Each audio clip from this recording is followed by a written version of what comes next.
Did you say, was that an almost or a yes? Okay. Good evening and welcome to the North Bend City Council regular session agenda for Tuesday, January 24th, 2023, 7 p.m. here in the council chambers. Please join me and our public safety members in the Pledge of Allegiance.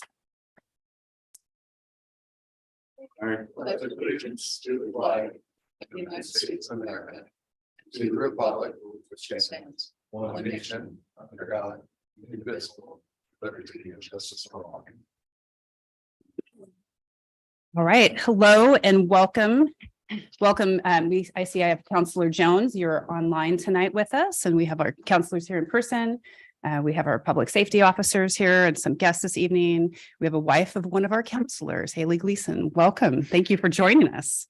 So it's great to see everybody here. And for those who are watching online as well, either now live or at a later point, thank you for participating in local government. Tonight, we're really happy to announce that we have a ceremonial item on our agenda. Number 2A, we have swearing in of our patrol officer of Trevor Zaney. No, Saney. Saney, not Saney. Yes. All right. So I'm going to go ahead and ask the police chief to come forward and we'll go ahead and. Madam Mayor, Yes. just for the record, for the recorded part, Councilor Jones is participating in the meeting via Zoom. Although we see her, it's also for the recording. Thank you. Wonderful. Thank you.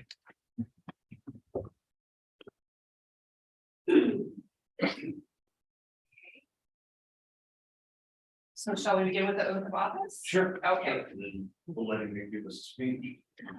Yeah. All right. Okay. Well, welcome, and we'll go ahead and have you raise your right.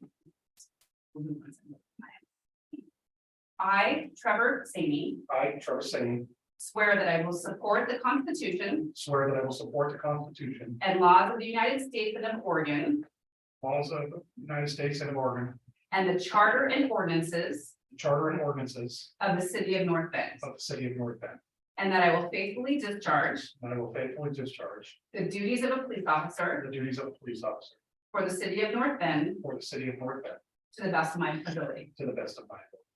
Congratulations. All right, thank you. We have a signature here, and I bet I can grab that pen from either of these two. There we go.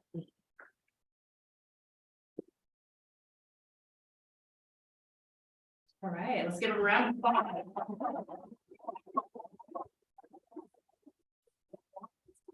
Well, and then Chief, would you like to say a few words? I would, yeah, I'd just like to introduce Trevor Saney. Trevor came to us from the city of Bandon. He's a certified police officer, so we're very fortunate to have him come join our forces here at the city of North Bend. It's going to save us a lot of time and training and expenses and money that we had to send him to the academy. He's week 2 now? Yeah, rolling into Week 3, and he's hit the ground running. He's already we're already pushing him, through the FTEP program, and that's just so he can become familiar with North Bend's policies and procedures and forms that we use. Each agency is a little bit different, so we want to make sure that he's got all the information that he needs to be successful. And so far, I'm hearing great things from his coaches. So we're very pleased and excited to have him on board. All right, well, welcome. And did you have anything you'd like to say? no, I'm just really thrilled to have the opportunity to work for the North Bend Police Department, serve the city of North Bend. I've lived here since 2001 when I first moved here from Springfield. My city, I love it. So, All right. Well, we love celebrating you and all the wonderful things that our police department is doing. So we would love it if you would join us for a ceremonial photo of your swearing in. Ask the council to join us down here with the and then Vice Chair. all right. Would you like yeah. Okay. thank you. All right, we're gonna keep it right next to him, and then we'll scooch. Yeah. That's okay. Did you say Too far. oh, No, we're gonna get you all in there. Back up, back up, back up, back up. Up a little, there we go. Yep. Okay, ready, here we go.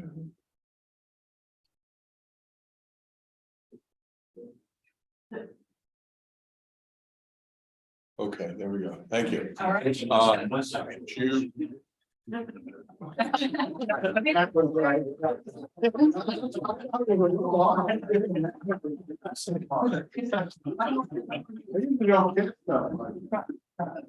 It's like, John, it was like, wow. Okay. I'm really feeling good now. Eric.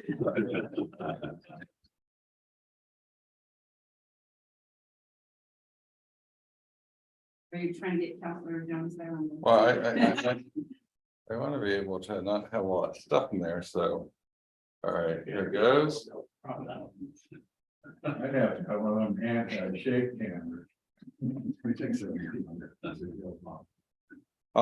It's important, it's amazing, you should see some of the photos I took last night and how many I had to delete. All right. All right, congratulations.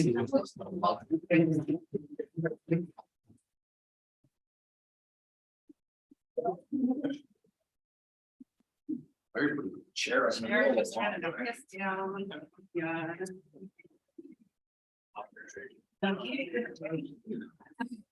And as the family is leaving, I do just want to note that once the police officer is sworn in, we always like to know that it's the whole family is joining the city of North Bend. So we appreciate all of them and are so thankful.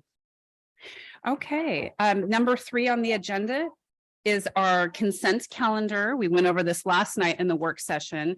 Is there a motion for the consent I calendar? would move that we accept the consent calendar as presented. All right, I heard a first from Counselor Gall and a second from Counselor Garbodin. Is there any discussion? All in favor of approving the consent calendar as presented, please say aye. Aye. Any opposed? Motion carries. That was number 3. Number 4 is public comment. I do see that I have one public comment tonight in person. And is there anybody online as well? Okay, so Mr. Falker, I'll go ahead and read the statement here that I read before public comment. We just want to say thank you for participating in public comment this evening.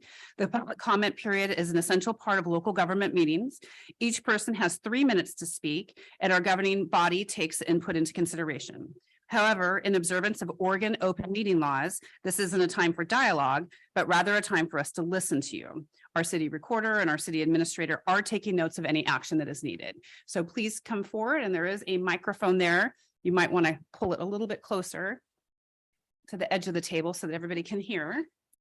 And when we are ready to speak, we'll have the city recorder begin the time. Good evening, one and all. I just want to talk about a little bit of suggestions that I have about the homeless situation. I've read lately in the world that, some people complain about them hanging around the businesses and whatnot, and they don't have a place to go, They don't have a roof over their head. They can't just go anywhere. And, so what are they supposed to do? And also, I would suggest, if you can, think about it, opening up Sutter Creek for a homeless camp. If it's state-owned, maybe you can work with the state and do, run a couple of buses up there to bring them in town, 2 or 3 times a day, maybe early morning. And then in the noon hour, and then maybe in the evening. They've got a roof over their head, there's kitchens there. They could almost be self-sufficient where they can grow their own vegetables, raise their chickens or pigs. That's just a couple of suggestions, and that's about it. All right. Thank you. Thank you very much. Okay. Let's see. Number 5 on the agenda is our Coops County Airport District Intergovernmental Agreement, page 19 of our packet. I believe we have a presentation tonight from our city staff or our police chief. So I'll have our city administrator begin. All right, we have a presentation. Madam City Recorder, if you pull that presentation up.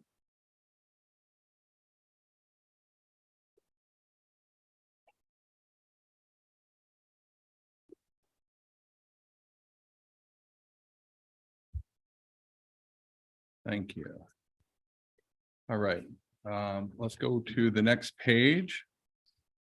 And this seems like a lot, but I also recognize that we've had folks on our council, our governing body, that actually go back to some of these dates, not way back, but some of these dates, all the way to folks that are new to the council. And so that gives you a little history because I myself have only been here just over 2 years. And so going back, researching and understanding and seeing the history is important. And so for the first part, it's important to understand how we got an airport in the first place. This was actually a Naval Auxiliary Air Station and operated here locally. And it actually was then commissioned in 1943. In 1947, the federal government surplused that property, and there are revisionary clauses with that say that if it stops operating as a airport, it would go back to the government. Very much like Shutter Creek. Shutter Creek was also, I believe, a radar station. And so there were revisionary, and so they have to go through the process of using that property as they are now. And you'll notice that West Coast Airlines was the first to provide scheduled air service. There was DC-3s, pretty interesting planes. I remember down in Florida, they used to use them to spray mosquito stuff and fog. And as kids, we would run through it. And that probably explains a lot. In 1959, Senator Kennedy, then eventually President Kennedy and his wife Jackie actually came here, and it was cool to actually see that they went to the City Hawkins Day on November 6, 1959 at the North Bend High School. And so a little bit of history. Hughes Air West, which used to be Air West, the Hughes family, was flying here, and they ended service to North Bend in 1979. And the city continued to operate. In fact, our public works director, Ralph Dunham, was the deputy director of the airport during his first stint here. And Albert Gooley, our street superintendent, for instance, used to live in the apartments over there that have since been torn down. And he said that the rent was so cheap, he could put away a whole bunch of money. And so that's why he could go out and buy cool things back in the day. And so in 1999, the city was struggling financially with the airport, and that is a common theme throughout. And so the city continued to maintain ownership, and so it worked with the Oregon International Port of Coos Bay, and they managed the airport, but there was also a levy that went with that, and it was about $300,000 a year. And that levy then was due to expire in 2004. And it was a money drain. The port was raising its hand saying it needs some form of sustainable income or way to keep it afloat. And so it was actually the City Council of North Bend who went and asked for a countywide district and taxing authority to take over the airport. And that is according to newspaper archives. And so there was a vote of the population. I will tell you, it was not a mandate. It was a very close vote because in there was to create the airport district and also tax us. So it was close. The airport ownership and the management was transferred to CCAD, which is the Coos County Airport District. I mainly will refer to it as the district or the airport. And then in 2006, the name of the airport was actually changed, and it is the current name today as the Southwest Oregon Regional Airport. And then you see a very historical photo up there of the airport. I think the circle on that was the 1950s, and that's looking across the airport. All right, next slide, please. All right, so this is a very dismal sort of kind of picture, but this is federal data. There is some data for 2022, but these are calendar years. So these are 12-month intervals. And I'll tell you that the 2022 numbers are up. Are they anywhere near way up there? No, but they are climbing. And so you see that we had a lot of passengers in and out, and that's great.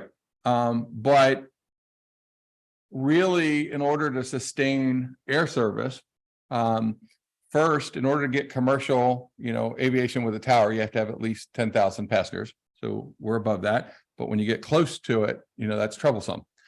So let's go to the next slide, because it actually starts to tell a much clearer picture. So back in the day, Horizon Air, which was a partner of Alaska, and then you also see reference to United, which is operated SkyWest. I'll be the first to say I changed in the federal data at SkyWest, but I changed that to United. And so it shows that we used to have, 35,000, 33,000, 37, 30. We had a lot of traffic back and forth between Portland, and those are business travelers. Then you see from time to time they dabbled. There was a little Seattle back and forth. In fact, when United came on the scene, so this United came on shortly after they opened the terminal. There was a little lapse, but they opened the brand new terminal. And I think 3 days later, Horizon had made a decision that they were closing shop. The published reports are varied. It says that they didn't have enough planes to supply here, but there's also a lot of sediment in the archives that said that there was a competition issue. And the one thing that learned is that these airlines have contracts with the local airports. And when you have a national carrier in here, when you brought in United, even as a regional, it opened a window where someone could actually pull out of the airport. And so that occurs. You see the seasonal Denver flights, and that is just that, seasonal. But you see the San Francisco. And so that San Francisco flight, those are extremely important to Bandon Dunes. In fact, Bandon Dunes, of course, is the largest property taxpayer in all of Coos County. And so they contribute significantly. Now, there was a presentation that I attended. It was actually at the Wednesday Business Connection last year from the airport, ahead of making a presentation to try to get flights to Portland. And it was interesting. Some of the information they were giving is that even during COVID, the price of our tickets stayed pretty consistent here. What's not obvious to the public is those are even subsidized. And if not subsidized, then they would either be higher or, less service or who knows what. Again, there's a sentiment that, and this has come up, it's in a lot of the archives. And when I refer to archives, newspapers, media blogs, things of that you pay to fly out of here, or is it cheaper to get a rental car or even drive to Portland or Eugene, so it's a trade-off. And so price point is important, but here the Seattle is one area that has hubs with Alaska, although the pitch is for Portland for the business travelers.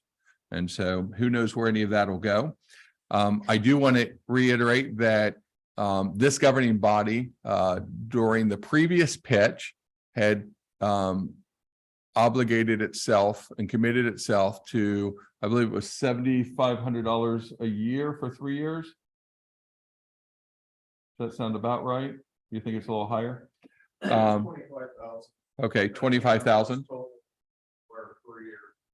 Okay, and then, thanks, Ralph. And then, it's also salient to know that, Ralph and I actually met with the airport director, last year. And it was actually about, the new homeless law changes. And one of the things that they asked for was whether or not, that commitment was still there. And so we assured them that, short of the governing body changing something, that yes, it would still be there. And so that just shows you that the city, still has a commitment to making sure that, that airport remains sustainable. All right, next slide, please.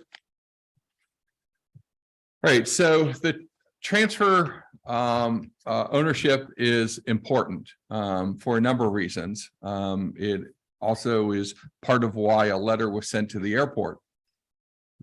So when that ownership transfer occurred, it was all of the original airport property plus roughly about 15 acres of additional property, which is known as the airport business park and a little surrounding area. And so as part of that transfer, there is the senior center. And so when the city raised funds and then also obtained a community development block grant with great fanfare, because even our congressman came down for the grand opening, that facility was built on airport property that was given to them by the city.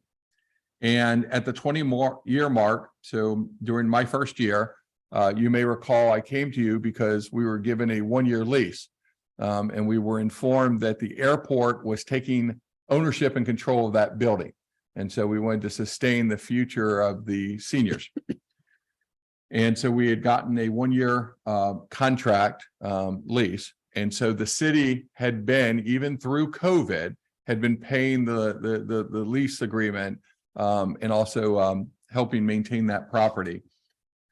The Airport Heights Park was also given, and that currently has the tennis courts, basketball court, play area, baseball field, the sand volleyball court, and 2 picnic tables. The reason I point that out is we're moving forward with our parks master plan. And we, again, only had a 1-year contract. And the reason is and the reason I had raised my hand shortly after getting here about these contracts is because we were maintaining another government entity's property with no agreement in place. So there's liability issues, recreational immunities, our cost, our investment, things like that, our assets. And so in that agreement, we could make no improvements on that park per the agreement without the district's blessing. As of late,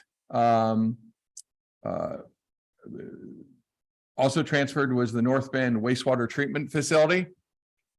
And we actually used to put our spillage out there in the middle of the runway. There was also an airport ramp and trails all the way, and the ramp's still there.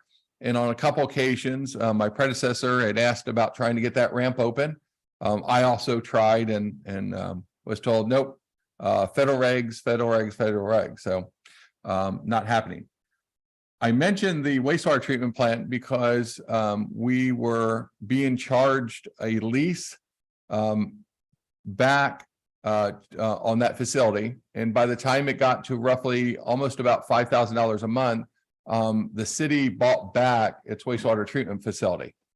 And it's my understanding that that was north. I hope I'm not wrong on the numbers, but I was told just north of 300,000. And so these are facilities. So as of late, we have the copy of the North Bend Senior Center lease. As you know, we were negotiating, and my concern was that a lease that had a 30-day or 90-day opt-out is nothing more than a 30 or 90-day lease. And so that means that if they give us, say, 90 days notice, the seniors would be out. And what's the expectation of where we're going to put facility? And that's why the governing body had authorized me to even consider looking at the senior, the community building as an alternative. We had to make sure that they had longevity here. As I mentioned last night, Mayor Weatherall is the new chair of the senior center. The mayor and I met with him during their negotiations with the airport on their lease agreement. I will tell you that the city has a copy of that agreement that was ratified, and we're of the opinion, I am of the opinion that with a 6-month opt-out, even though it's a 15-year lease for $1 payment, it's really a 6-month lease because if development comes, so we're cognizant of that. The airport in follow-up meetings have indicated that they potentially will fence in Airport Heights Park, and that moving forward, the airport will maintain that with their existing staff. So our Parks Department no longer will be maintaining those facilities or managing the sublease that we had with the senior center. Next slide, please. So taxes is always something that everyone likes to talk about. And so the airport district is a taxing authority. So as I mentioned, there's a close vote and they tax everybody in Coos County, all property except those that are exempt for providing aeronautical services as an airport district. And so CCAD pays no taxes on any of its properties per the county. We have that in writing. And here's the detail of their taxing district levy for 21-22. This is the most current. And they say that the taxing authority should expect to receive just north of 1.4 million. And so I asked specifically of that, how much of it is coming from residents and taxpayers of North Bend? And I was told 12.7% from property owners inside the city. All right, next, please. So why the reason we're here tonight and the reason the slide starts as intergovernmental agreement is, again, a little bit of history. The district previously had police and fire protection agreements. In October of 2012, they canceled the law enforcement services agreement. And that agreement was in place to comply with the district's obligations to TSA. And that agreement was effective 2007. And there was funding from Homeland Security and TSA that would reimburse up to $426,000 and some change. North Bend was reimbursed a portion of the fully burdened rate. The city was absorbing about $50,000 annually in additional expense. And so what that means is that if you sat down and did your budget, expenses and expenditures should match revenues. And hopefully revenues are greater so they can have a rainy day fund. In this case, it was being subsidized. And so I mentioned this because you were subsidizing law enforcement, you were taking care of their park properties, the senior center.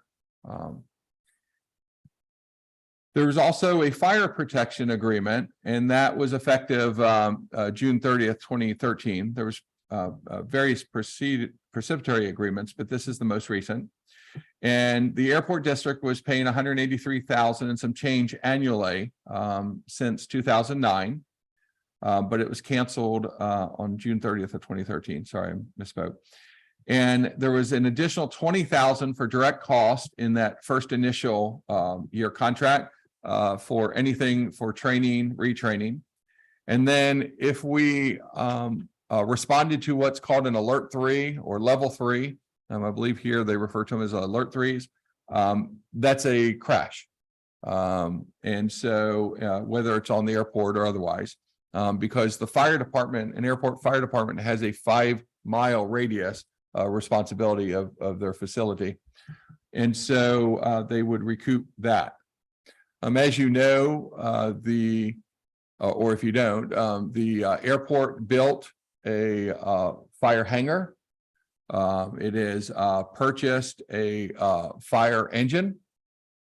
And in the agreement, and Chief, correct me if I'm wrong, in the agreements that we received, that apparently we didn't have previously, but within the last 12 months we've obtained, is that if there is a crash or incident, their personnel are to drive to the scene and do fire suppression until North Bend Fire arrives.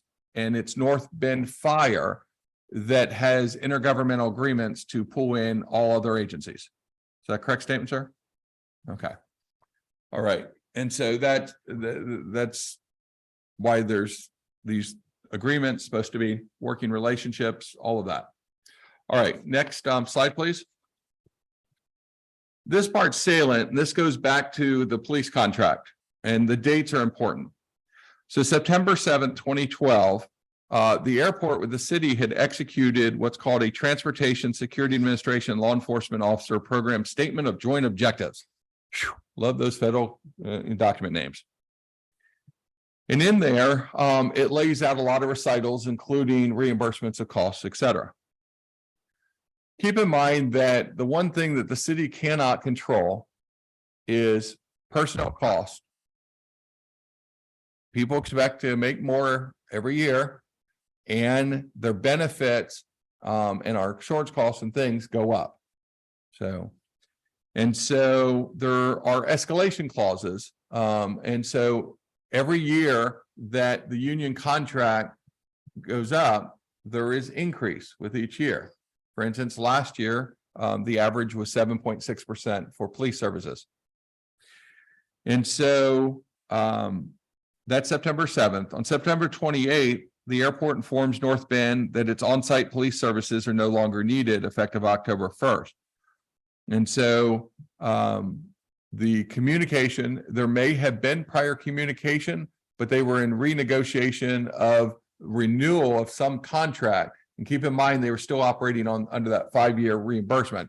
So that was ending, and the city was putting forth what the new cost would be. And it was probably much larger because property taxes can only go up no more than on average 3%.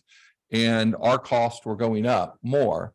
And so we were also having staffing issues. Imagine that back then, staffing issues. And under that agreement, when commercial aviation would come in, we would be present on site.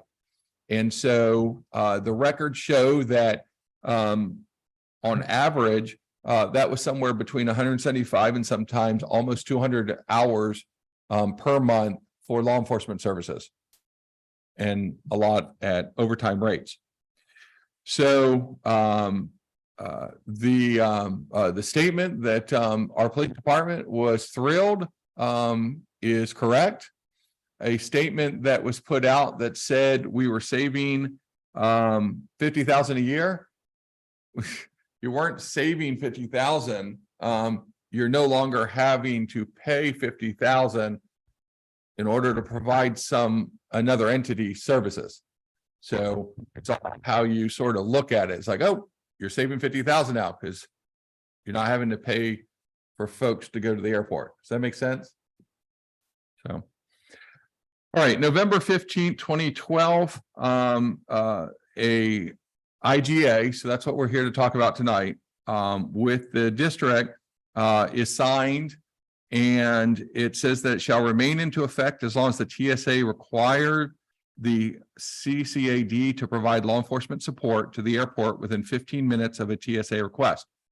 In the event the TSA requires the CCAD to provide on-site law enforcement support in the future, the city and the CCAD shall negotiate in good faith to establish a law enforcement services agreement that complies with TSA requirements and reimburse the city for providing such services. Either party may terminate the agreement at any time, but delivering to the other party 30 days notice.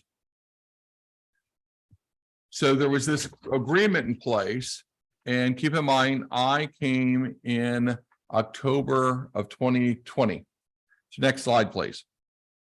So in that fancy long name document, you'll see that the TSA would provide partial reimbursement of the actual / direct costs of fully burdened police services. But you'll notice TSA doesn't cover overhead, overtime rates, or administrative costs. So when you're short-staffed and you're providing almost 200 hours of manpower over there a month, that's like broken down. It's like, 50, almost 50, 45 hours, a week. It's almost full-time person. All right, next slide. In here, it says that regardless of their position or title, any individual who provides law enforcement support as outlined in this agreement must possess all of the qualifications of a law enforcement officer set forth while on duty at the airport. The TSA will provide partial reimbursement support for on-site. And it goes on to explain. I chatted with a number of folks from TSA today. The 15-minute rule that'll come up in a moment is in lots of places.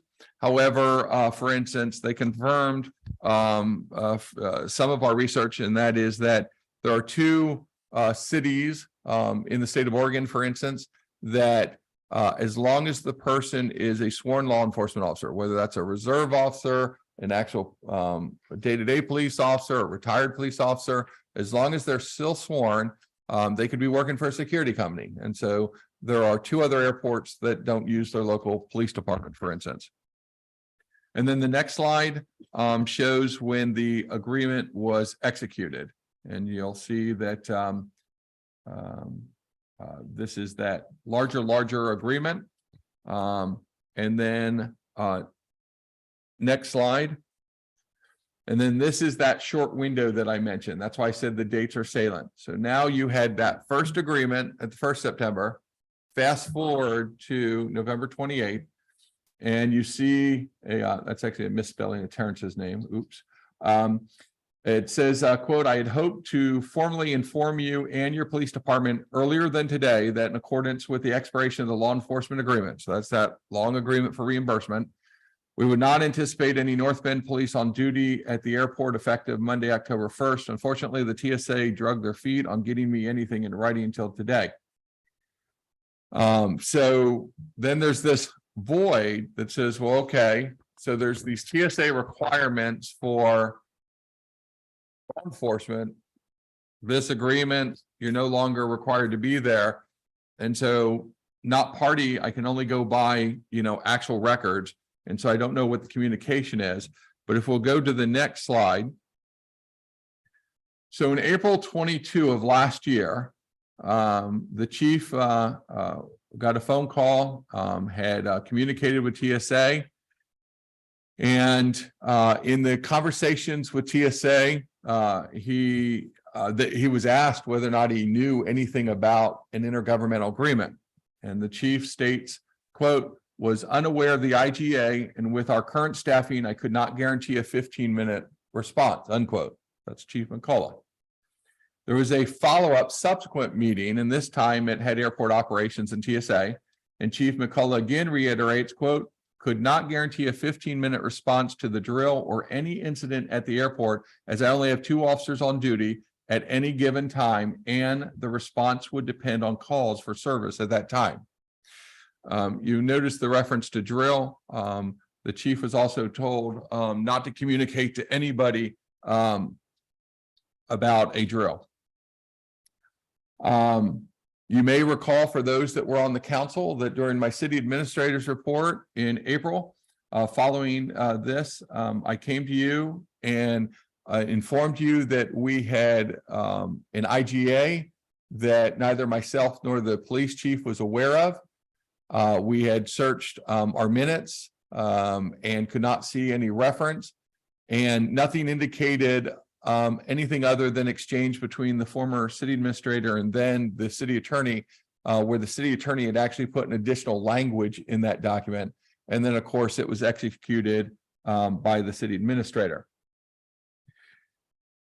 There was several attempts to meet with the airport, and I'll be the first and frank to say we had requested that they come over here because we had the command staff from the fire, command staff from the police, plus finance and administration, and we thought it would be convenient. And so the executive director of the airport preferred to have the meeting there or via Zoom. For conflicting reasons and workload, quite frankly, we didn't have that follow-up meeting.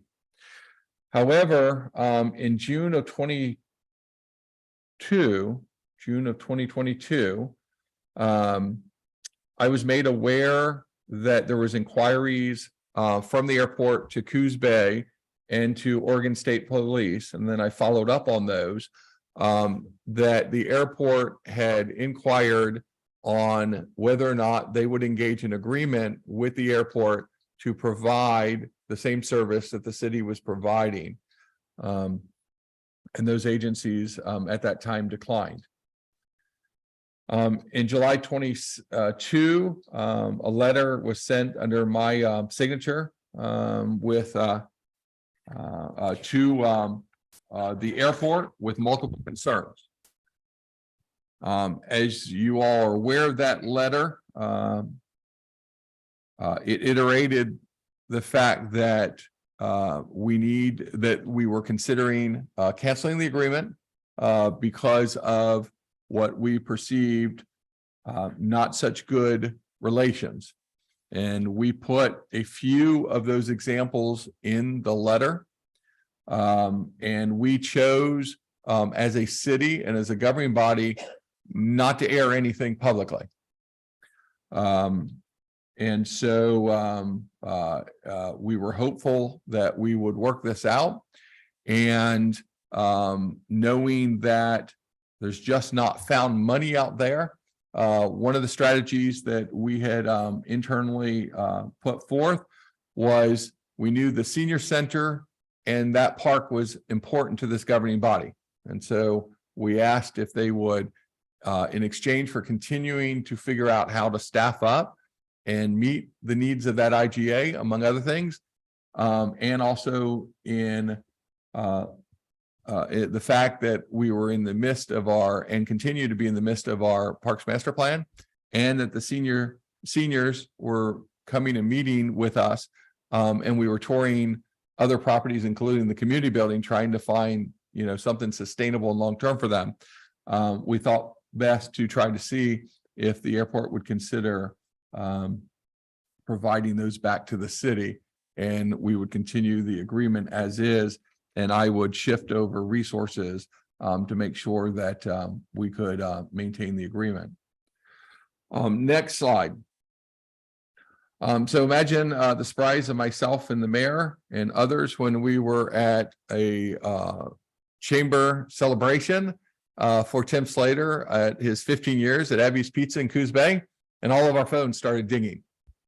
And it was a copy of this presentation that was made at the airport. It's a public presentation. Anyone can go see it, get it. It's also videotaped. It's on the airport site. And if the airport wants to sit down, we'll gladly go through some of the disinformation, misinformation that's in there. But we're not going to air any of that laundry. But the blatant false part of this is, quote, how the city of North Bend terminating the airport security agreement would affect Oregon Coast commercial air service. It won't. TSA has confirmed as of recent today, the airport can secure any law enforcement service agency of its choosing to meet its needs. It doesn't matter if it's the city of North Bend, the tribes, the state police, whomever. Now, granted, on the coast, also during those calls today, we also, in fact, legal counsel for TSA has friends in law enforcement. And part of the conversation was just that everyone is struggling with law enforcement support and resources. So the next slide, please. So as if not to even further exaggerate it, North Bend Airport service at risk after city administrator threatened to break government agreement. The funny thing about this is that they are saying that if we cancel the agreement, commercial aviation service is going bye-bye. TSA has made it clear, as long as they are meeting, it's the airport's responsibility, not the city of North Bend, the airport's responsibility to meet Homeland Security and TSA requirements. It is not the responsibility of North Bend. And so the reason, again, also for the letter is because my police chief is telling me that with the current staffing and the current budgeting, and you saw the two references, and he'll get an opportunity to speak shortly, we cannot meet the obligations, and that's very disconcerting. There's also an email exchange that I have that I did not include here. But for instance, it is from the executive director of the airport, and I'll paraphrase, but basically it says United Airlines can pull out at any time. I don't know what their agreement is with Air, but I also know that an airline pulling out of an area, and they also in their presentation listed a lot of sites, they have multiple carriers, regional carriers. And so there's guidelines, because I also reiterated that conversation with the FAA today. All right, next slide. This is one page that is out of their presentation. It goes back to November 15th, 2012.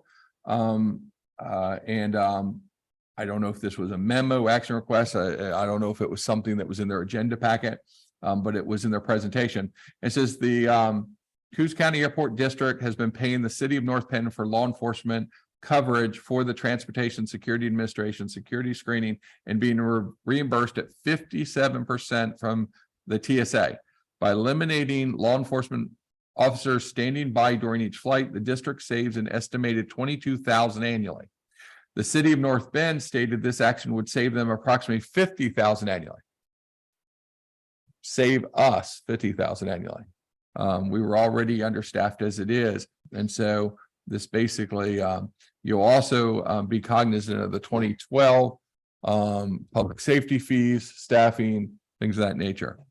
The current agreement requires that the city of North Bend's police department would respond to a call within 15 minutes. Here's an issue with law enforcement. Again, the chief can speak to this. We've met multiple times on this.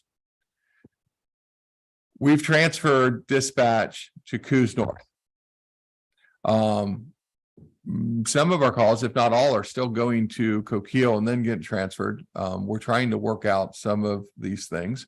That's ongoing. But when you call 911, you call 911 for an emergency, and a dispatcher picks up the call, and based on that information, the call is prioritized. So whatever information comes in on 911 is important, and then that's how they dispatch. And so our police department with the dispatch, because I'm of the opinion that some of the most important folks in public safety are those dispatchers. They're your true front line, because not only do they give medical, dispatch in some places, but everything is the officers, fire, police, ambulance, everyone's responding. They're getting information, and it's very, very critical if they don't want to go into an unsafe situation. So all this is important information. And so if we're on a call, they get prioritized. And so, we know what our response rate is depending on some calls. And on some calls, if it's something as a broken window, yeah, you're going to have to wait, or sometimes you're just told to make a report. And so again, that's the purpose of why they say in an emergency, call 911, otherwise call our non-emergency line. And because they're out there prioritizing. And so there was actually no savings here. We simply were no longer having to subsidize so that we can continue to provide services to the taxpayers in North Bend. Next screen. And so here's the signature page of that document that you all have. It says the TSA requires that CCAD provide a law enforcement support to the airport within 15 minutes of a TSA request. That's on the airport. How the airport achieves that's up to them. And, you know, the TSA probably had, you know, maybe 5 calls of us last year. However, we've made more calls to the airport, and I'll get to that in a moment. Either party may terminate the agreement at any time by delivering other parties 30 days notice by certified mail. The signatures, the airport signed it April 15th. The city signed it January 30th. And the agreement, as you know, was not reviewed by the council. And so imagine our surprise when we discovered it. Next slide. All right. I had to put a picture of my dog in there. Because we don't have dispatch anymore. But the public, when the public pays public safety fees in North Bend, that helps make up the gap of what it costs to provide police, fire, and dispatch. We only bring in just north of 4 million in property taxes.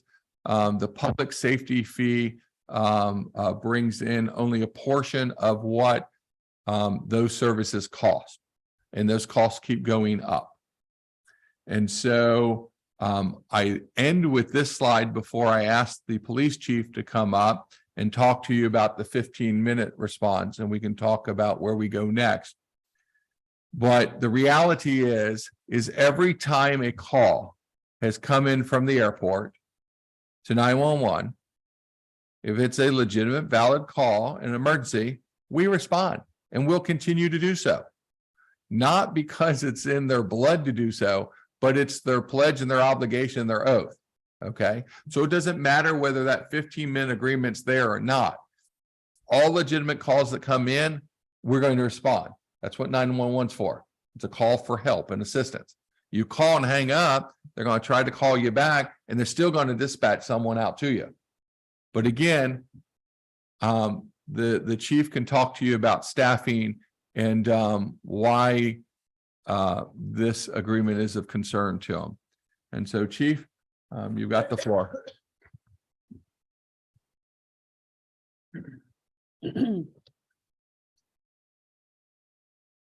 Hello.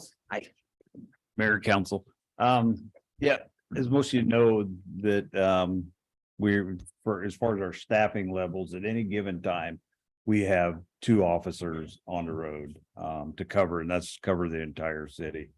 So when we run into an incident like at the airport, we get a call, then obviously we got to prioritize our response, and depending upon where, you know, if the officers are tied up on a priority call, then they're obviously going to have to finish, you know, what they're doing before they can respond to the airport for a call for service there. So there's, you know, the ability to guarantee a 15-minute response for any given call at the airport is pretty difficult with, you know, our current staffing levels. To say that, you know, every property owner in the city of North Bend pays a property tax to meet the capacity for public service. They're not, you know, not any one certain resident is paying for, you know, their own police officer, but with, you know, the combination of that gives us the capacity to hire enough police officers to meet those needs to the property owners that are, you know, obviously paying property taxes for that service. And then you got an entity that doesn't pay any taxes that wants those same services. It's very difficult to pull somebody away from a service that they're doing for a citizen that's paying the taxes to, you know, go off and do that service for somebody that's not. In reference to like our school district met and came to the conclusion that they wanted some additional help at the schools, or, you know, through a school resource officer. So we, prior to me getting here, it was negotiated, and the school district pays for those services. So they've got an officer that when they need somebody at the school, that they will have that person there. So the school district obviously doesn't pay any property taxes, but they've found the need that they needed that officer, so they're willing to, pay for that. The casinos, a similar situation, it's a non-paying property tax paying entity that needed our services. So they're paying an additional amount to assure that when they do have a call out there that we can have somebody that can respond. But, with our current staffing, we're getting better. But even when we're up to three officers per shift, when we get everybody trained and out of the police academy, you're still, the majority of the time, you're still going to be down to 2 because you got, people be out sick, vacations, and different things, where now when we have those situations, we're having to pay overtime to get an officer in there. When we get, up to the 3 people, then we're going to reduce the overtime cost, but we're still going to be down to just 2 officers. So. Thank you. At this point, we will open it up to questions, and ultimately, as a council and governing body, you are policy driven, so and budgetary driven. And so you have the agreement before you. You've heard the staff presentation.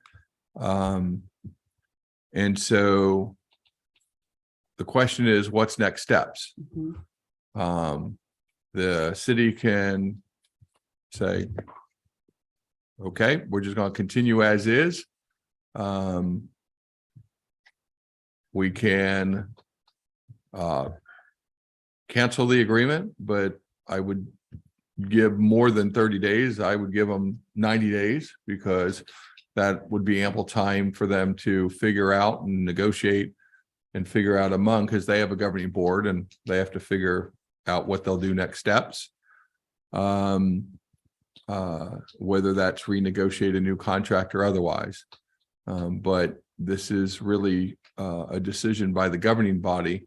It's an agreement that should have come before you, in my opinion, first. So That's my first question is, if this intergovernmental agreement was never approved by the council, is it null and void? So I asked the city attorney that question, and he could certainly chime in. But what he said is that because we have been providing the services and operating it under it, if pressed in the courts as to whether or not it's a valid agreement or not, and he's like, so, and so why go there? If we're going to continue the agreement's in place. If we're going to cancel the agreement and see if they want to renegotiate, then you take it, because there is that mechanism in the agreement. So we can't go back in time and say, do you sign for the city of North Vandever? Yeah. Okay. I have a question. Okay, Counselor Gleason. My question is, so say hypothetically that we decided we were gonna work with the airport district and renegotiate. Where I find a major hole in this whole thing is, and this comes from, I think, my military background and my military law enforcement background, is that readiness assessments are standard. You do readiness assessments. You assess the shortcomings in a various number of things. Chief McCullough and Captain Nitz were in the military. They've done training. There's always very structured ways you go about training so that you can ensure the safety of everybody involved in the training. So even if they called Chief and said, we want to do this thing, and he said, we that's great, but we can't necessarily guarantee it.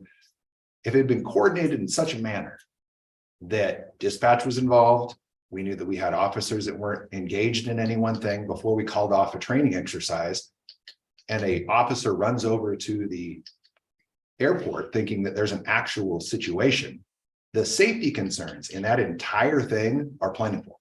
That officer could have run off from a call that was legitimate, which I believe that an officer did, could have injured himself or someone else rushing to the airport for a thing that wasn't even real. And we had no safety precautions in place to ensure the safety of everybody involved.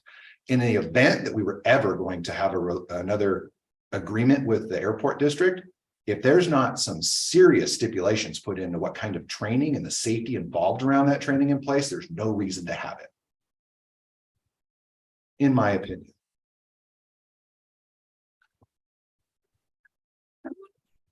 Can you hear me? We can, yes. Great. So as an addition to this, I actually watched the recording of the meeting where they discussed this. Mhm. And it was clear to me, or at least my assessment, that nobody understood the fullness because nobody understood the fullness of what was being presented. There's really was really a complete lack of understanding about how much it costs to offer any services, and a real lack of clarity on the bits and pieces that were offered in your letter, David, in the July letter. So and I don't think that their perspective is that they've asked for anything that costs any money at all. So I think it's really critical for us to figure out how to renegotiate and for them to pay a fair share. And if they feel like they can't, remind them that, well, the other airports don't use the police. You'll be able to do that more cheaply or something, like it's definitely a community thing that's going to elicit a lot of emotional response from people with incomplete information. So, but it was clear to me at the board meeting that there wasn't a single person who really got what was happening. They did not appear to understand that, the agreement didn't really, they didn't understand the pieces that they were lacking on. So I think we need to renegotiate. I don't know how to go about doing that, but it must be delicate. And they need to have some kind of bill or comparison with the other entities that we don't get any property tax from, and how those entities handle additional services, as an example. Those were good examples of talking about how what the tribe does, and what the school does that wanted the officers out there. So there is some modeling of what it would look like to have ready for service. Yes, but Yeah. Wait, I okay. don't think like the Indians. I mean, there is not a guarantee that we're gonna be there in 4 minutes or 10 minutes or 15 minutes. I mean, it's gonna work into the schedule. This thing, if we sign it and try and adhere to it, we're guaranteed we're gonna be there in 15 minutes. Which you can't do that with the 2 people on staff. So it may be 5 nights a year, 15 to 20 minutes, but you're gonna have to have at least 1.5 more staff members, maybe 2, to be able to guarantee that you can perform. So that's an interesting question. Like if we have this unsigned, unapproved agreement that we've been that everyone has been thinking we've been following, however, we're unable to provide the central tenet, the 15-minute, and we never have been or haven't been since they stopped paying us. Doesn't that have some kind of standing, like the or can anybody make up a contract, sign it, not have the other party sign it, and then say, well, they've sort of been doing it? I mean, I feel like there's something valid there about this agreement is not in place. Counselor Garboden has a response The to. prior city administrator did sign the agreement. Teresa Cook did sign the agreement, albeit it was 6 weeks apart. But I mean, there is a contract. It was signed by both directors of both parties. So there is a contract. Whether the contract was approved by this governing body, I don't think so. Mhm. But I think it's grandfathered in, like Yeah, because Miller said, that we've been operating under this agreement for so long. Now we need to renegotiate. Counselor Gall has a comment here. Yeah, I mean, I just kind of get a little bit testy when, we get, as a city, get kind of put on the spot of you're gonna kill the airport. Well, that's just a political statement that I don't like. I know I'm sitting on city council, but I don't like politicians. So, You are any- one. I know. So you know. Anyway, I think David's idea of giving them 90 days to maybe start thinking that this is way more important to take care of the city that they preside in. That might be a good idea. Yeah. Wait, they only have one flight a day, don't they? I'm They not, have one out? I think it varies. Well, it and depends. I happen to know firsthand because I have been in the middle of. Since 9/11, I've been in the middle of 20-some drills that happen through Homeland Security, which is part of TSA. And they don't work like this. I can tell you that. I mean, the first comment on the phone is, this is a drill, this is a drill, this is a drill. They do it 3 times. And at the end of the conversation, this is a drill, this is a drill, this is a drill. And and I don't want to get back onto that drill thing, but I think, I've watched enough airport business on TV and yeah, I think they need a little eye opener. Does the Coast Guard have law enforcement, like military police? Can they contract? I mean, they're both Homeland Security. That I don't know. I do know that airport personnel had reached out to Bandon Dunes and the Coast Guard and asked them proactively, because they included in their presentation. So they were doing this instead of communicating with city, saying, okay, Bandon Dunes, okay, Coast Guard, if we lost commercial service, what would it mean to you? And so again, there are things that I, in a sit down, we can certainly bring to the table with the airport. We facilitated, a ad hoc meeting with this body and their body, and I don't think that it's actually made any movement. There's a couple of things that I do want to reiterate. So this agreement is for that 15-minute rule. And so in speaking to the TSA today, and I was talking to their general counsel, and they said that 15-minute, unless there's something extenuating that's preventing you from getting there. And so I explained to him that, okay, let me change my hat. And let's say that I was back in my first career as an investigative journalist, and that a call came in and the dispatcher's having to prioritize it. They operate based on the information given. And so how many news have you seen where an ambulance or a fire truck or something smashes in, or a police car and someone's killed? The optics of the whole thing changes drastically, especially when the media finds out it was a drill. That's number one. But the 15-minute in the current TSA regs is, if there is something else, you don't have to pull off. However, salient is that the airport, they have not communicated this is to the public, but they certainly did to the city in a letter. They have proposed changes. And the TSA council has made it clear, as of today, they're just that, they're proposed. And they said that various airports can propose changes. And so under the proposed changes, just as you say, Councilor Gall, it won't just be the police chief that knows. They actually have listed out protocol changes for how they are looking to operate. And I think that that's a great step forward by their board, asking their administration to do that. And I'm hoping that those administrative changes, so that no one is surprised, because a lot of my conversation today is the dispatchers at Coos Bay are in a different city, and they only know what they know. And the council, iterated to me was, well, what's good of a drill if we tell them it's a drill? I'm like, you have to have faith that, if they can't make it, if it's 15 minutes, or if you have something else pressing, why wouldn't you tell them it's a drill? And it's like, I'm sorry, we're on, let's say that the quadruple murder was going on that day. Let's just say, what are we going to say?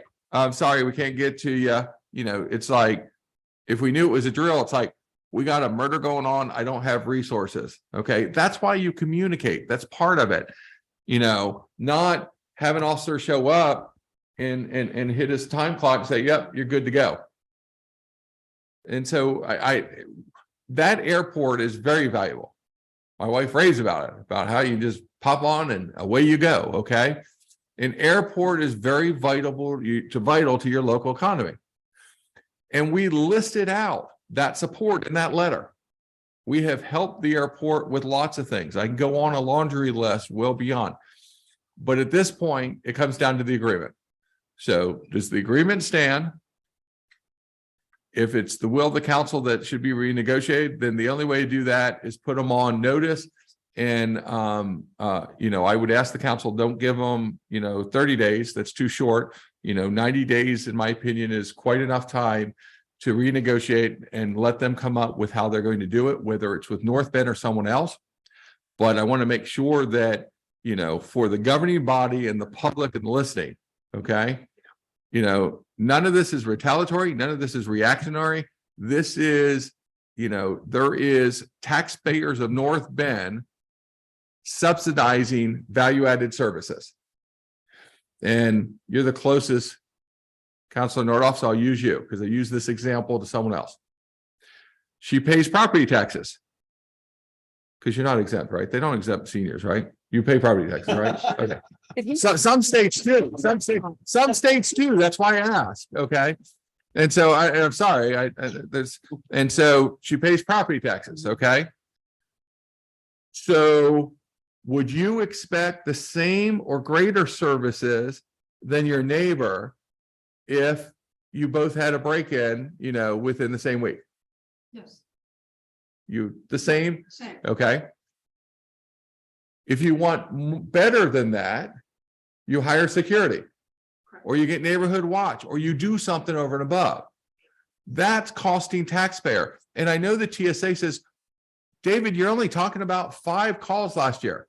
Well, we made more calls to the airport, even our fire engines and everything. Okay. When you call 911, we're going to respond. It doesn't matter who, it doesn't matter if it's a drill. We're going to respond on an emergency. Okay. That's our responsibility. That's what the taxpayers pay for. It's the value add services. And So- it's fee for ready to serve is Yes. what we're missing. Yes. And it's like insurance that we haven't, I have fire insurance on my house, I think, but I haven't had a fire this year, but I'm still paying it, even if I don't have a fire. So it's that fee for ready to serve. And we have the tribe, we have an intergovernmental agreement where money is paid because they need, for their large hotel, they have to have a ladder truck. So they pay a certain amount to ensure that we are ready to serve. Thank God, I don't think we've had to use it Yes. in years, right? Yep. And they're also paying for our mutual aid ability, And mutual aid. because if it's not for us, it's going to be someone else. They have contact with someone. And that's the requirement. They can't have fee to trust unless they have an agreement in place or they can provide it themselves.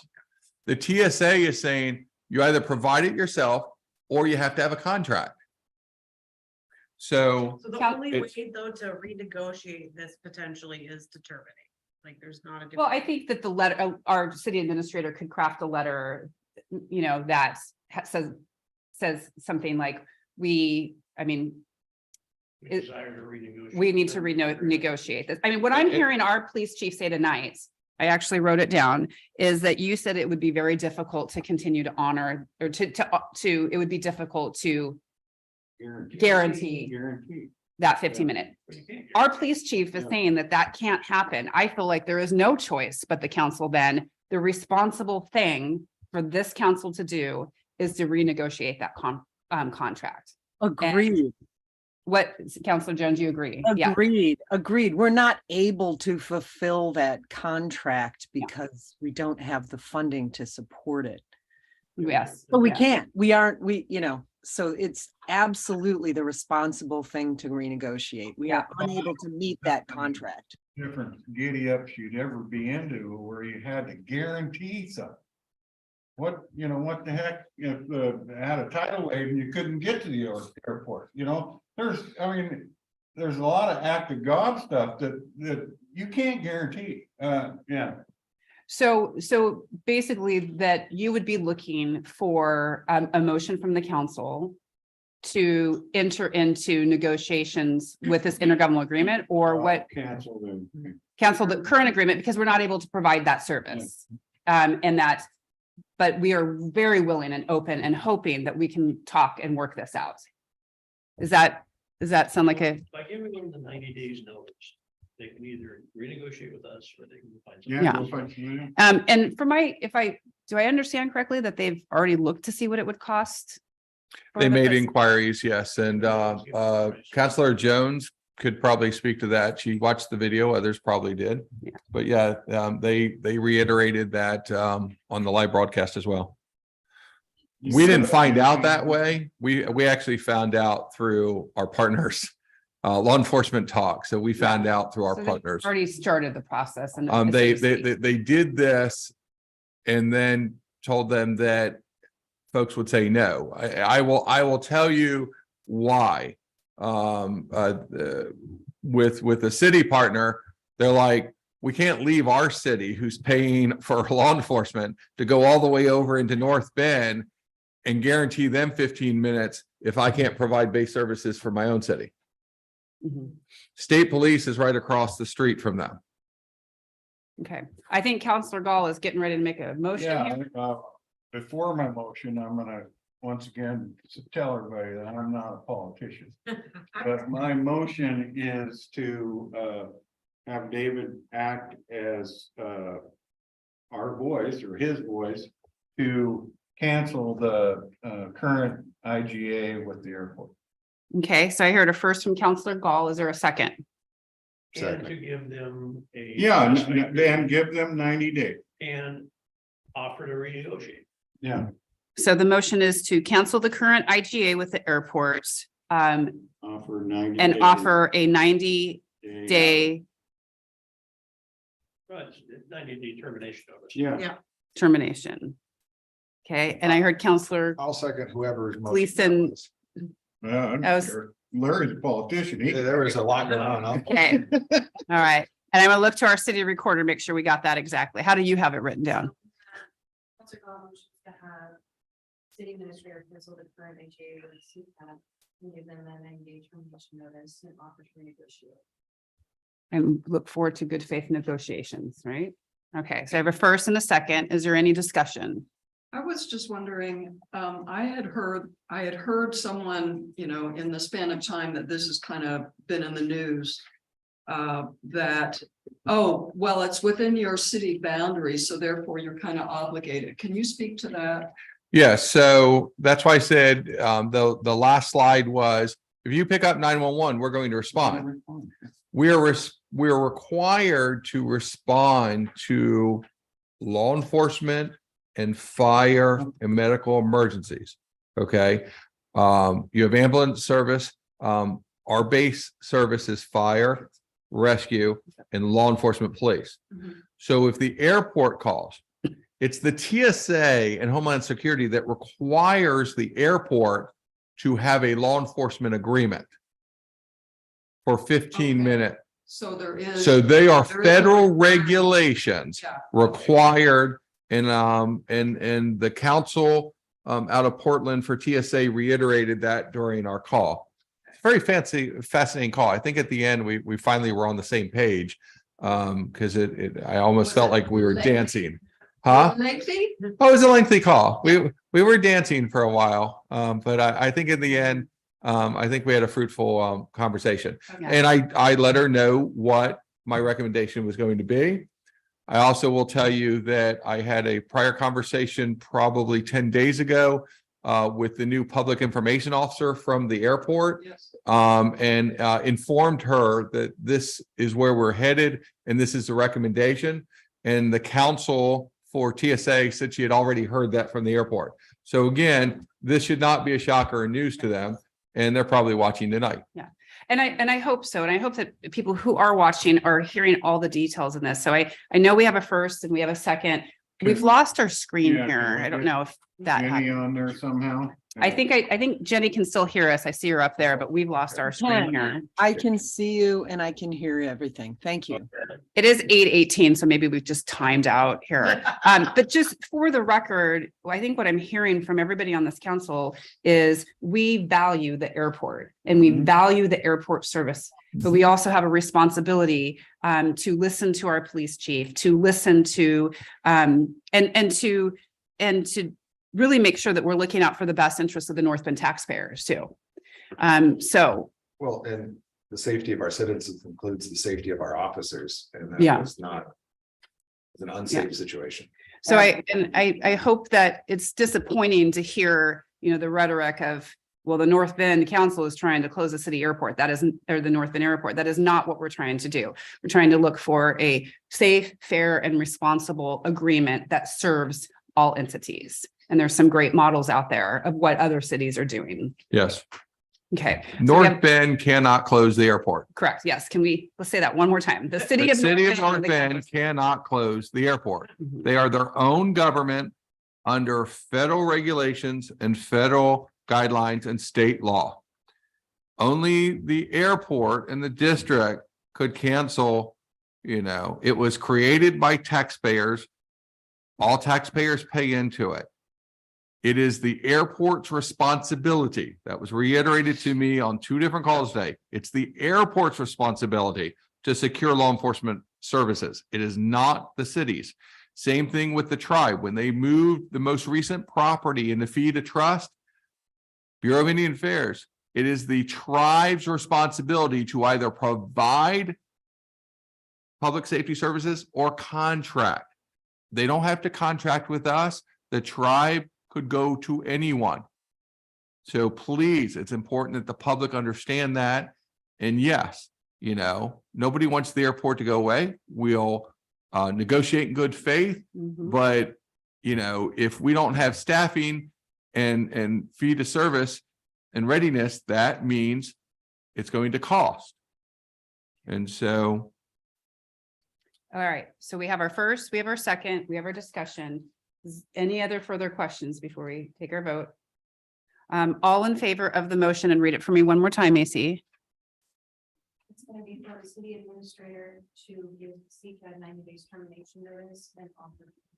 Okay, all in favor of that motion, please say aye. Aye.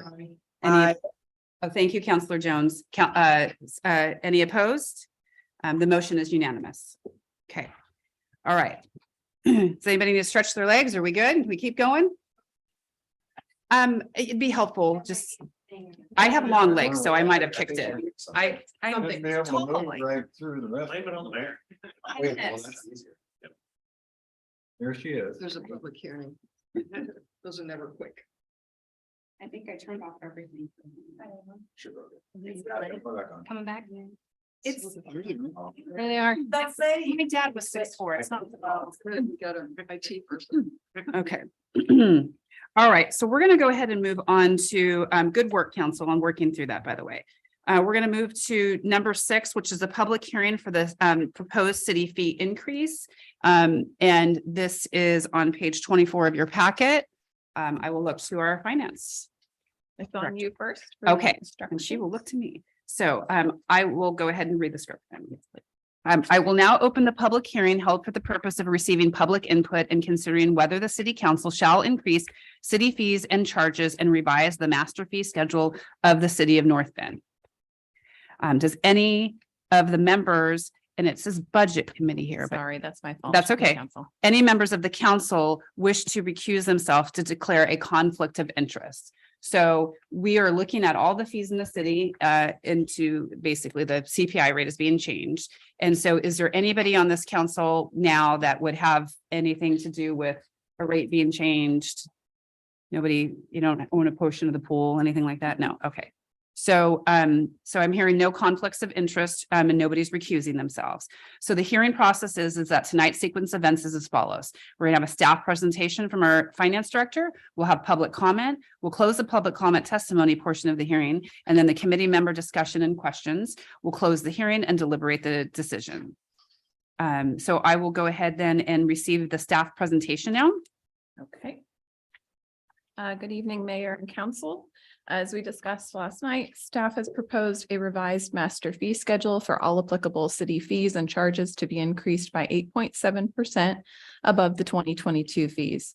This increase excludes the public safety fee, but affects charges such as business licenses, building rentals, and permit fees. In accordance with the building code, state building codes division, a 45-day comment period was required in order for comments to be received on the matter of increasing building permit fees. No comments were received during that time.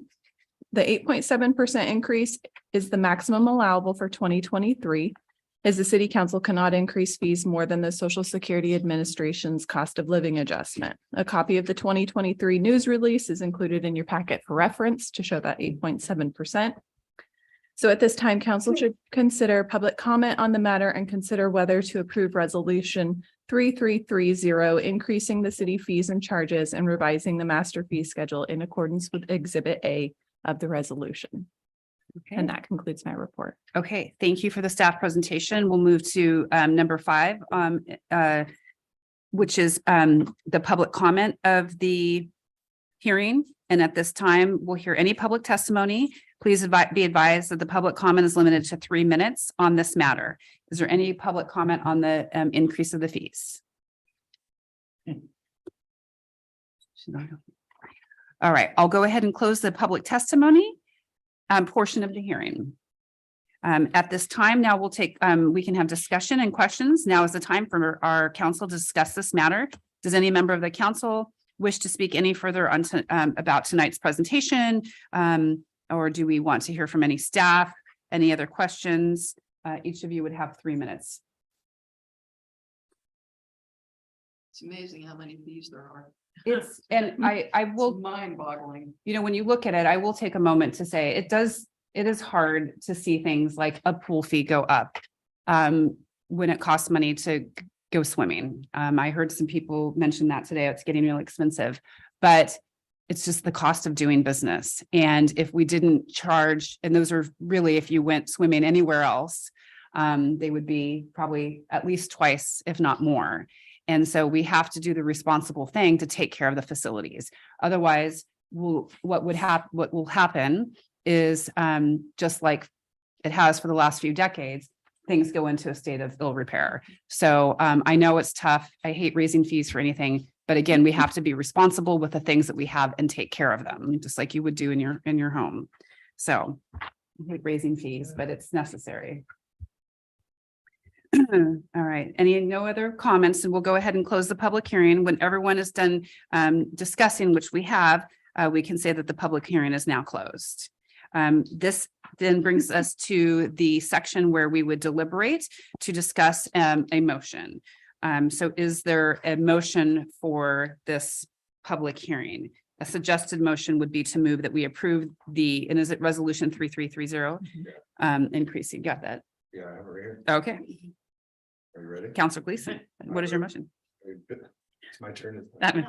I move to approve resolution 3330, increasing all city levied fees by 8.7%. First from Councilor Gleason, Second. second from Councilor Garbodin. Any other further discussion? All in favor to approve the resolution 3330, increasing all city levied fees by 8.7% in accordance with Exhibit A, please say aye. Any opposed? Motion carries. Thank you. And so we had our public hearing, and then did that take care of agenda item 7? Or yeah, so we did 6 and 7. Okay. Number 8 then is the public hearing for the street vacation. And this is our alley adjacent to lots 11-16 block 13 Idaho. Wouldn't it be funny if this was like Florida or Holiday or Hawaii Street or something like that? Yeah. Because then you'd have to do a vacation of like Hawaii. So Or Florida. to our Public Works Director, are we doing the same type of thing, public hearing? So do I have a different script for that? Yes, I do. I have it right here. Yep. Okay, this looks longer. No, he just knows that I'm getting behind and it's bigger writing. Man, really fun here.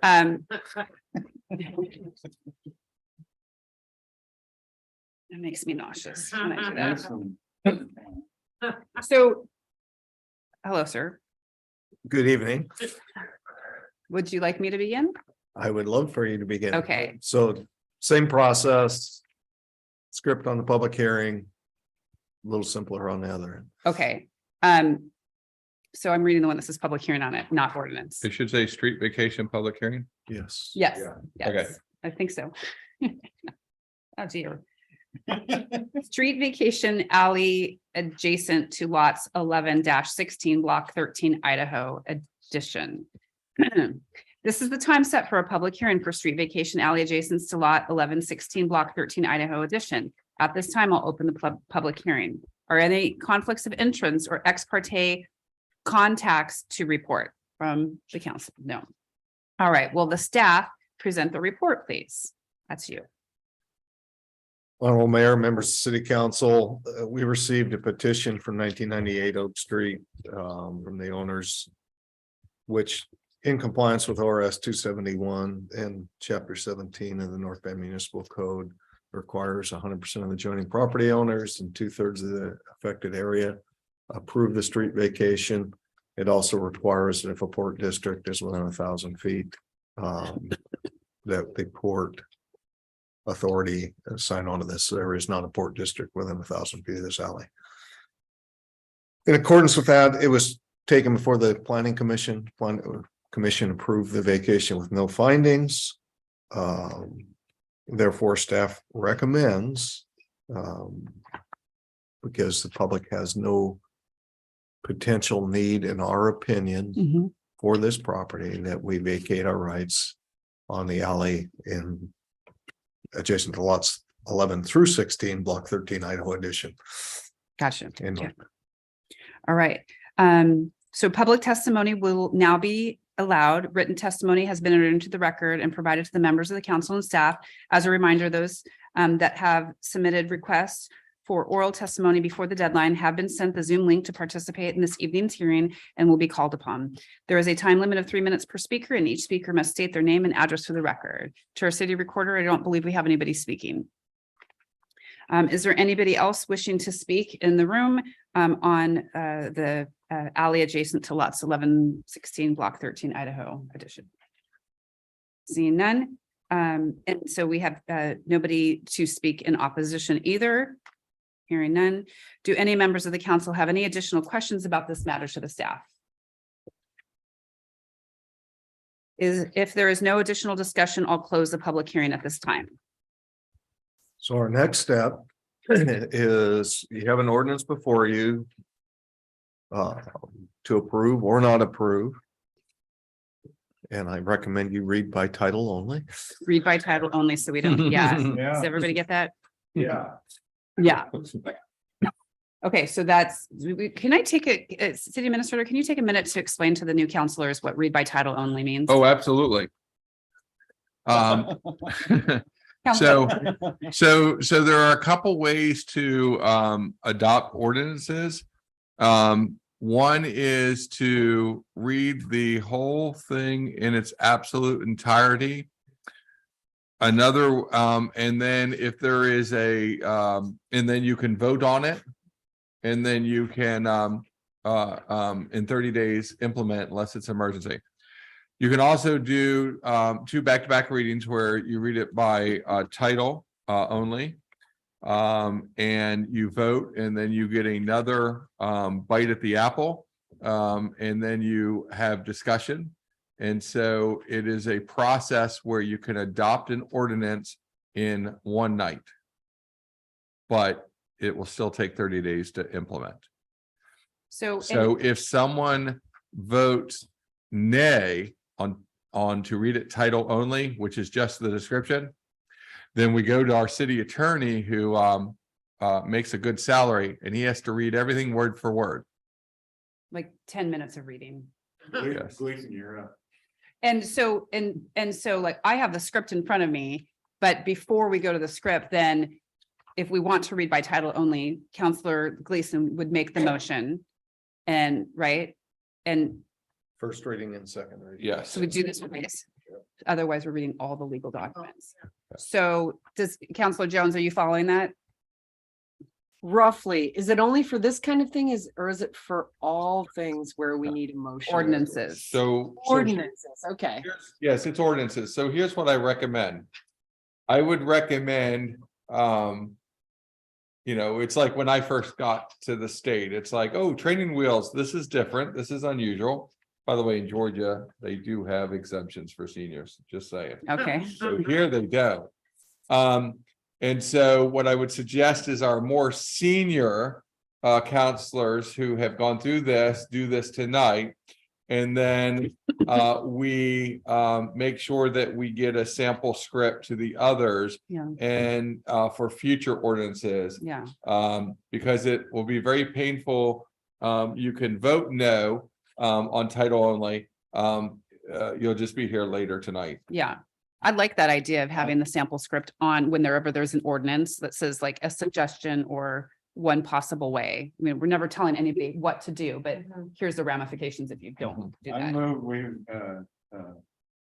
have Ralph do reading by title only. Okay, so I heard a first from Counselor Gall that we read the ordinance by title only, Second. and a second for Counselor Gleason. So this is where we would vote if we want to do that way. All in favor of reading ordinance 2063 by title only, please say aye. Aye. Any opposed? Motion carries. Then we also now to do it again, right? Well, I'm- let's bring on your city attorney. Yeah, so hello, council. So now would be the time to for me to read the ordinance by title only. Okay, Right. all right. Okay, ordinance number 2063 and ordinance vacating portions of alleyway contained within block 13 plat of rededication of the Idaho addition to North Bend, Coos County, Oregon. Thank you. Is there a motion to read the second reading of ordinance 263 by title only? I move to read ordinance number 2063, second reading by title. Second. Okay, I heard a first from Gleason and a second from Counselor Garbodin. Any discussion? All in favor of having the second reading of ordinance 2063 by title only, please say aye. Aye. Any opposed? Motion carries. All right. Okay, So- and so now I'll read it by title only once again. Ordinance number 2063 and ordinance vacating portions of the alleyway contained within block 13 plat of rededication of the Idaho addition to North Bend, Coos County, Oregon. Okay. Can I go this? No, wait, poll. Are we- And you'll also, so remember the discussion part? Is that your script? So you get a motion to then discussion. And we would look for a motion now to adopt the ordinance. It's been read in full twice by title only by unanimous consent. So then there would be a motion to adopt the ordinance and the council could have its discussion. Okay, so I'll entertain a motion to adopt the ordinance. I move that we adopt ordinance number 2063 as presented. Okay, I heard a first from Counselor Nordoff, a second from Counselor Gleason. Is there any discussion? All in favor of adopting the ordinance 2063 as presented?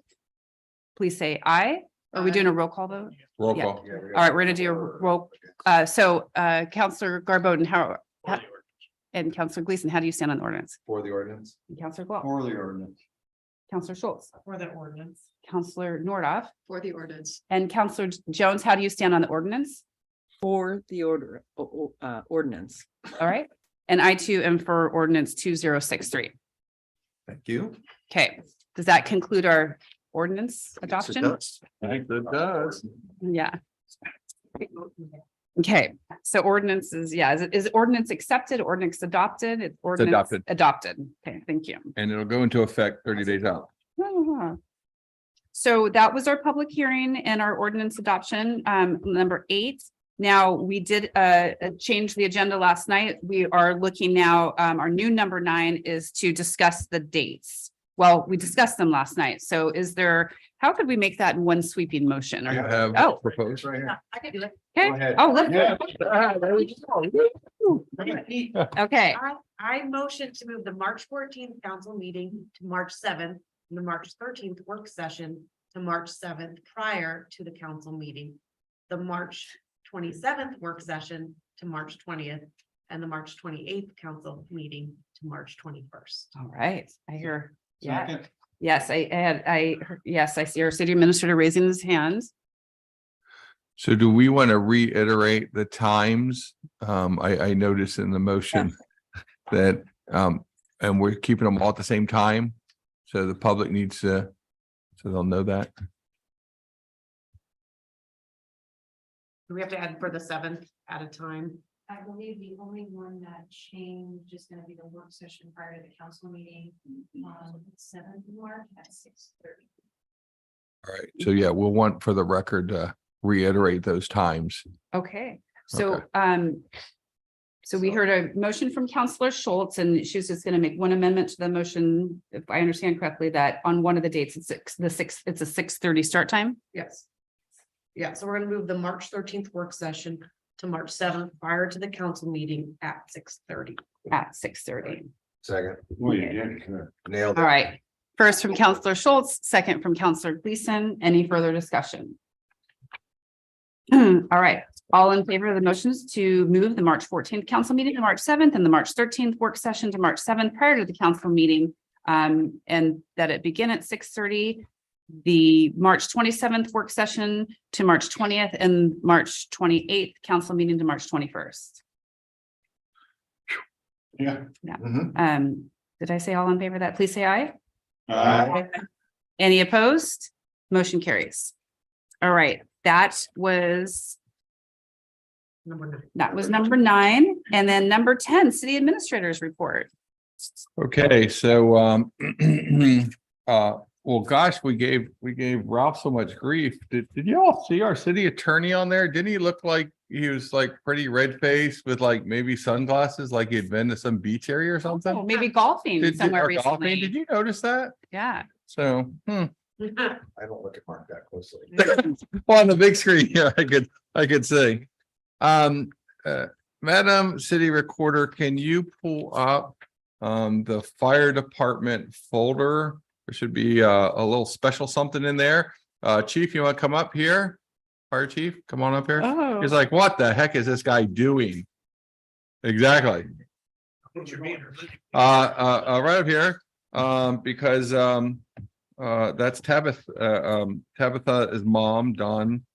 And so you want to tell the council about this little Oh, my baby? goodness. Oh, Yep, we went out on an emergency the other day and it's very unusual that we get a call similar to this. We did have one about 1.5 years ago, but we were able to assist the mother and she was in not going to make it to the hospital, and our EMTs were able to respond out and help her give birth in the field. And we had 3 of our people there, Lieutenant John Lucero, Luke Rector and Brendan Gibbons, and they were able to assist her and it went fantastic. like the third baby that So- Luke has delivered. Yeah, at least 2. Yeah. Yeah. Yep. So it was a, Oh, you know, that's- we deal with a lot of situations that aren't quite as pleasant as this. That's And it. and it's terrific to be able to be in this particular situation. how, I don't have the details. right, so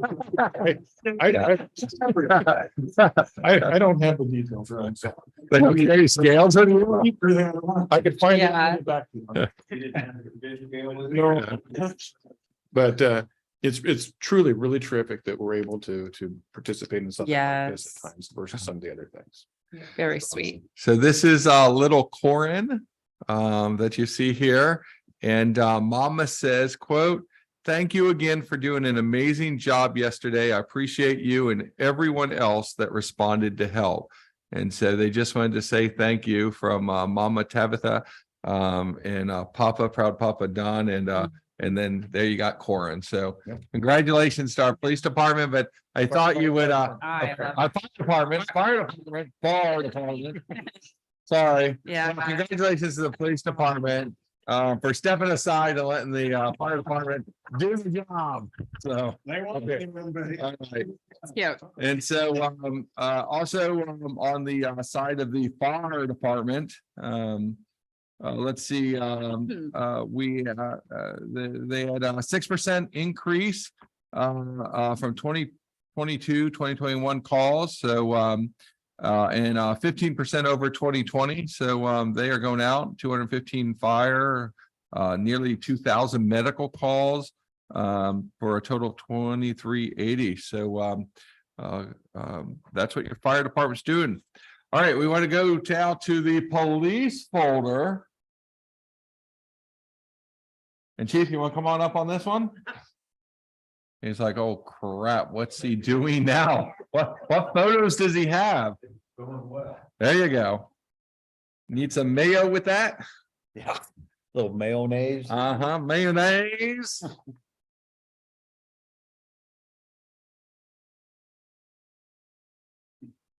You can say whatever you want, or Oh. Yeah. No,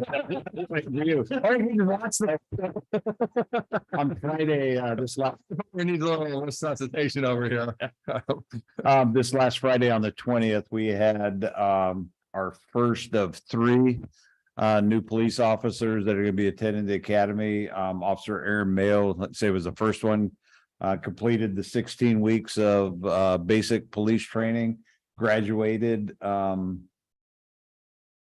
from DPSST, myself, Captain Mitz, Sergeant Perry, and Officer White were able to go up and observe that. It was a class, they started with a class of 40, 38 graduated, 2 of them got injured in the process, so they've got to go back into this next class and finish up. But I don't know if anybody's ever been up to DPSST in their room that they have. They do the graduation, a very large room, and it was standing room only. So it was a lot of family and friends and colleagues, and were there to help celebrate this class. So we're happy to get Officer Mayo back. He's got 2 more phases of in-house training before we can get him out. So we're hoping to have him out on his own around the 1st of April. Yeah. So. Hey, Captain, I want to thank you for smiling so big. And Yeah. I mean, I wasn't gonna make a comment, but like, He was mad. I didn't stop for breakfast, so he was hungry. yeah. I get that. Well, congratulations to our fire chief. All right. Yeah. All right, so speaking of the police department, they're working on finalizing the striping and equipment on our community service officer vehicle. So that was a vehicle that you all authorized, so that folks know that that's our community service officer out there and doing code enforcement. Proud to say, our city recorder has a mentor that's assigned as part of her training from the International Institute of Municipal Clerks. And so they'll actually they're coming to North Bend to see North Bend and meet with Macy personally. So that's great. So helps with those hurdles of HR and encouragement and networking and everything that they do. So she's got a mentor, and so that's cool news, and she's been doing an awesome job. Yes, yeah. You know where they're coming from? Yeah, you want to go ahead and talk about your mentor? Okay. Yep, she's been a city reporter for Grants Pass for 20+ years, so she has a lot of experience, and I'm excited for her to come. And this is an organization that you join a city reporters? Yeah. Yeah, it's the International Institute of Municipal Reporters, so it's international, and they actually assigned me one from Oregon. That way they could travel. Yeah. vice versa. That's so great. I'm so happy that you Yeah. have that. Yeah. Yes. And she's actually enrolled in training that ultimately will get her certified. You get state certified first, and then you go for your master's for your international. And so our goal is to get her to be a master city reporter. Yeah. Thank you for investing in the staff like that. That's Absolutely. amazing. Yep. On the Parks Department, Counselor Nordoff, myself, the mayor, and the Parks team joined up with the Oregon Bay Area Beautification Group at the park, Ferry Road, and did cleanup recently. We had roughly about 36 folks. And we got a report back that said the group bagged and loaded 7 yards of garbage and trash that was left in the woods from homeless camps. And they did that in 2 hours. And so I kind of, it was a lot of work. At one point, I just fell backwards. It's like, oh, I just need to, and a photo got snapped. And so it's not the most pleasant photo, but you know, hey, but I'm Yes. I maybe. And then on the pool side, they are working with Energy Trust of Oregon to recoup some energy efficiency rebates. We've also received a quote, and again, also working with Energy Trust on the overhead pool lights, so we can try to get those migrated to LEDs. And so that progress is moving forward. We anticipate being open May 1st. On the library side, just kudos all the way around. I'm just so proud of Haley. When you actually look at all that she does and all the different boards and her structure, you know, at least I have one governing board. She's got so many groups, but she's been meeting with the grant writing consultant. CCD had gotten grant funds and state funding. And so they've been working on grant applications and grant writing. And she's got quite a bit of work to get a whole bunch of letters of interest in play by February 1 on grants that they've identified for the library and the repairs in the building. And then she's also been working with the library's architect to discuss the next phase. So we'll make some decisions there. Last night, myself, the mayor, and our North Bend Main Street director was at Wildflower. Stephanie Wilson, I would tell you, it was just contagious to be in the room with all the downtown businesses and the downtown business owners, and all under the guise of, okay, thank you all for coming. Now here's our 4 points. Here's our program. Sign up to be volunteers on our committees. And so it was a great evening and just really well done. So congratulations to Stephanie. Speaking of Stephanie, I've invited her to come along with me tomorrow because she wears 3 hats: urban renewal, visitor information, tourism, and Main Street. And we're going down to the Ticor title to close on the Stebbins and Coffee building tomorrow morning. Yeah. And so a lot of money being transferred, but that was a bargain for the public. We bought that building at $625,000. Yeah. And so and I'll just stop there, obviously, because and then speaking of the North Bend Main Street program, we've got a lot of events and promotions coming up. So throughout right now, June, we've got the Shop Snap Share that's going on this month. Downtown Love will be February 11th. We'll have the Sip and Stroll on March 17th. There'll be an Easter Shop Hop April 5th through 8th. The Mother's Day on Main Street will be May 17th. The Talk of the Town will be June 22nd. And then on March 18th, the city is doing a concert in the Big Tent. We'll be closing off Union Street from Washington to Virginia. We'll have food vendors out there. And I've asked Stephanie to work to get very much like we did the setup with the mayor's event, to have one of our licensed liquor providers be able to do drinks. Because it's fenced, we'll be able to do bands and security. And so we'll be announcing that band. And I want to thank a connection who secured that band, which would be former Councilor Bill Richardson. Mm-hmm. So, and then last but not least, Finance Department is moving steadily on the fiscal year 24 budget. I know one of the questions was with they're leaving, are we going to be able to make it? Absolutely. So there's crossover. So I'm happy to announce that we have made an offer. They have accepted for the new finance director. The individual has a CPA. In fact, we had 2 top candidates, both with CPAs. This person has a lot of grant administration and finance experience and lives right here in North Bend. And so that person is due to start February 6th. And JT will be with us through Jessica Terra will be with us through the end of February on payroll. And then she has agreed to migrate to do contract work for a lot of backlog finance things we want to get through, plus also help us with when we do our union negotiations because she's built some very nice spreadsheets. So that is the report from the city administrator. And that'll also go out via email, but I'm a little behind, so it'll go out tomorrow. Good. So I apologize for a little delay there, but it'll get posted and all that.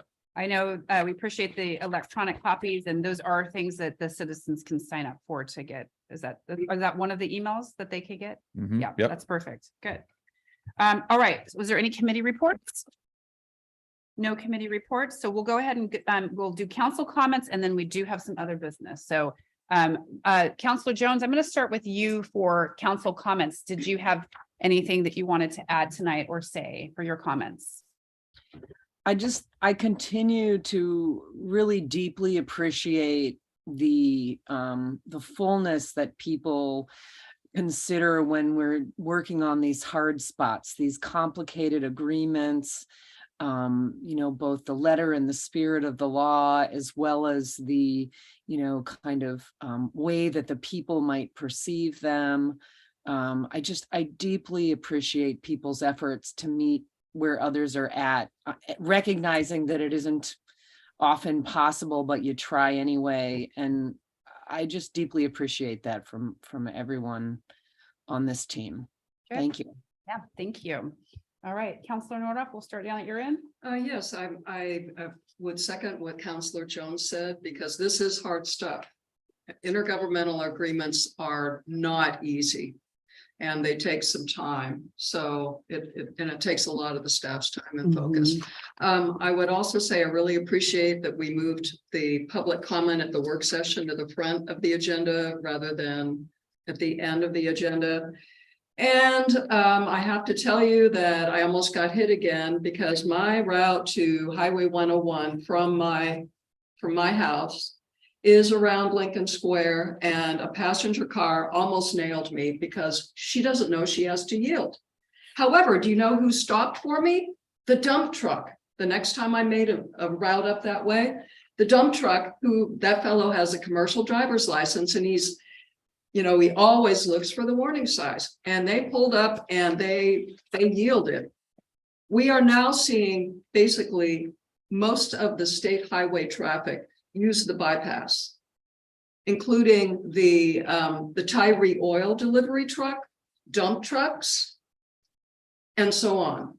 So I guess the next time that there's a traffic committee meeting and where they work through things, I would like to know where in the street repair schedule or what the ratings were given to Connecticut, that part of Connecticut, and Union on that bypass route, what the ratings were assigned, like a scale of 1 to 5, whatever it was, what were the ratings assigned to those streets, and when are they due to be repaired? Because they're getting beat up with the amount of state highway traffic that now doesn't stay on the straight highway. It takes the bypass. That's my comment. Okay, thank you. Councilor Schultz. I just I noticed on Facebook that the ice rink hours changed. And so I thought that was interesting that now we're adding Sunday. So I thought that again for the weekenders, having Saturday and Sunday might hopefully help with getting people to the ice rink. So I saw that on Facebook, which I thought was exciting. So I don't think we talked about it, but I was interested in that. Yeah. So it was Sunday. I think the spirit of that to try to see if Sundays were a little bit more popular than Wednesdays. Going up to the holidays, you have a lot of folks, and since this is our first year, so going up to the holidays, we had folks out of school and a lot of tourism coming in. And so now that folks are back into school, we altered our hours because we started to see a decline. We were averaging about 400. And so it started to drop. And so we quickly, we actually have targeted advertising on like Facebook and Google and Nextdoor. And we hit our Facebook and all these places. And so we tried to get all the word out. And so that allows folks to know that we changed our hours. We still had some folks show up on Wednesday, by the way, but that's going to happen. Adding the Sunday actually paid off. And so we, because we were dabbling for Sunday afternoon, it was like, wow, we were actually surprised. And so it kept pretty steady. And so we're going to be compiling all of the data because we've been gathering all this data. And so now we have to actually compile it. And so I'm sure I can find an intern. And then that will then do a post report. So we'll be closing up on the 19th. We have some private parties that will be staffing. We're staffing a private party, for instance, Saturday. And so that also is great. And then so on the 19th, through the end of the month, we do the cleaning. We'll actually cover over the ice skating rink and then get ready for the band and that concert. We'll also be doing things like DJ bingo and karaoke and movie nights and some other things. So you're going to be hearing a lot, and that's under the sort of the city sort of youth. So we're trying to give folks things to do and try to target all ages. So. Great. Counselor Gall, you have any comments tonight? 9 o'clock, I'll give it up today. You're gonna pass, okay? You'll yield your time. Counselor Gleason, you see you have a visitor here tonight. I feel like you should recognize your visitor. My wife is here. She has never been to one of these. And she thought she'd better do it before You know, we move. yeah. She's right out on the edge of her chair there. Yeah, you picked a great, did he tell you usually the council meetings are only like 30 minutes? She watches them on YouTube. Okay. Don't So- lie to her. I say she's gonna say, Yeah. where's Eric been? Yeah. Yeah. Counselor Garboden, okay. Well, I want to make one note, because I want to make sure and see if I have the dates right. We decided last night that we set the schedule for a couple town halls. So we had our citizen Ken had spoke tonight and had some questions about the homelessness. And I have February 6th, right? And what was the other date? March 6th. February 6th and March 6th. And so those are going to be great nights. Like, so for example, you had questions tonight about Shutters Creek.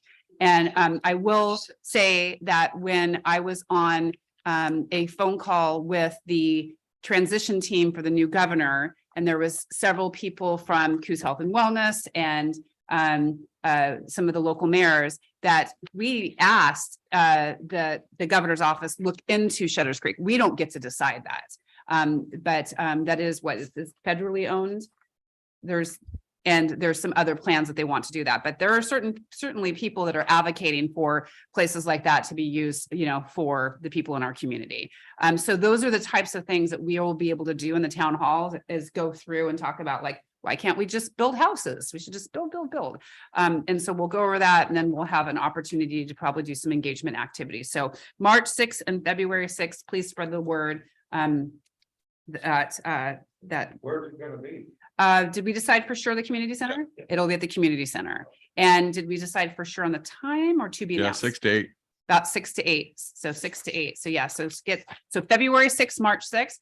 I'll make one last announcement before we go into other business. I have a huge accomplishment. As of tomorrow, I have officially raised an adult.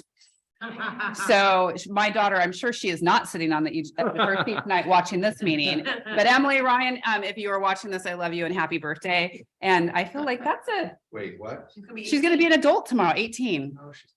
Well, and I jokingly said, I'm like, so what are you gonna do? Like go buy some cigarettes? And she was like, Mom, you can't buy those till you're 21. Oh, okay. Well, at least she knows. Yeah.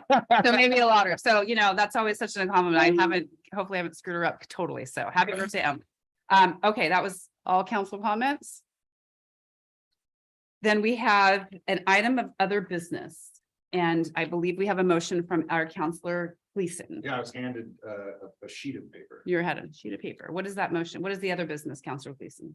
I don't know. I just have the motion. I'm telling Oh. you what the business is, so I can I make have a to motion. think, it's so late. What is it? It's moving the money. I motion to authorize the city administrator to execute all documents necessary to transfer our CDBG utilities rental assistance grant management to Neighborhood Works Umpqua to benefit Coos County residents. Okay, I hear a first from Counselor Gleason. Is there a second from Counselor Gall? Is there any discussion? So very quickly, for the purpose of the council, I reached out to Orca today, Business Oregon, and also neighbor Works Umpqua. Business Oregon said, yes, we can transfer it for the same purpose as it was intended, which is to keep it in Coos County, which is why it's in the motion. And it would take about a week to do that transfer. We reached out to the executive director, Drew Farmer at Orca. And he says that at the end of the day, I'm paraphrasing, but he's like, the intent is to get this money out and it needs to get out, and we're not equipped to do it right now. In the future, yes, but yes, please move forward with the transfer. Yeah. And then I reached out to Erica Mills at Neighbor Work Umpqua, and she has met, and so within the week she wanted to reach out to Orca, but it looked like that this will be all doable. And so as long as I get the final thumbs up with her, I'll process the paperwork, but I wanted to go ahead and get the agreement in place and move forward. They Okay, think they can get it all spent by November. They know they can. Okay. Yeah. That's good news for Coos County citizens. So. All right, with no further questions, then we have the first and a second. All in favor for the motion to authorize the city administrator to execute all documents necessary to transfer our CDBG utility rental assistance grant management to Neighbor Works Umpqua to benefit Coos County residents, please say aye. Any opposed? Aye, thank you, Counselor Jones. Any opposed? Motion carries. Is there any other business? All right, we will go ahead and adjourn this meeting.